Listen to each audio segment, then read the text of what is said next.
കോതമംഗലത്ത് തങ്കളം വിമലഗിരി ബൈപ്പാസ് റോഡിൽ പൈപ്പ് പൊട്ടി വെള്ളം പാഴാകുന്നു. ഏറെക്കാലമായി ഈ അവസ്ഥയുണ്ടായിട്ടും അധികാരികൾ തിരിഞ്ഞു നോക്കുന്നില്ലെന്ന് നാട്ടുകാർ പറഞ്ഞു.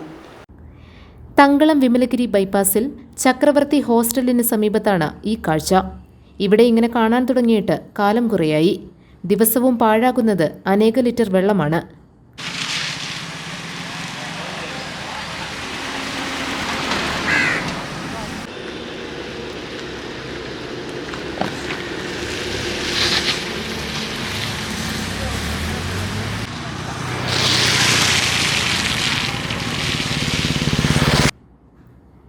വെള്ളം പാഴാകുന്നത് മാത്രമല്ല, റോഡ് തകരുന്നതും പ്രശ്നമാണ്.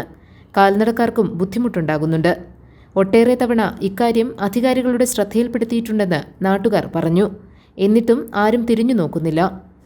വാട്ടർ അതോറിറ്റിയുടെ പൈപ്പ് പല പ്രാവശ്യവും ഇങ്ങനെ പൊട്ടിയൊലിച്ച് ലീക്കായിക്കൊണ്ടിരിക്കുകയായിരുന്നു. വെള്ളം കൂടുതലായിട്ട് ഇങ്ങനെ പോയിക്കൊണ്ടിരിക്കുകയാണ്. അധികാരികളോട് പല പ്രാവശ്യം പറയുകയുണ്ടായി. നാളിതുവരെ ഇതിനു വേണ്ട ഒരു സംവിധാനം അവർ ചെയ്തിട്ടില്ല. അതുകൊണ്ട് എത്രയും പെട്ടെന്ന് ഇത് ലീക്ക് തീർത്ത് ആളുകളുടെ കുടിവെള്ള ക്ഷാമം നല്ല രീതിയിൽ സുഗമമായി പ്രവർത്തിക്കുന്നതിന് വേണ്ടായ മുന്നൊരുക്കം വാട്ടർ അതോറിറ്റിയുടെ ഭാഗത്തുനിന്ന് ഉണ്ടാകണമെന്ന് അപേക്ഷിക്കുന്നു. GTV news, Kothamangalam.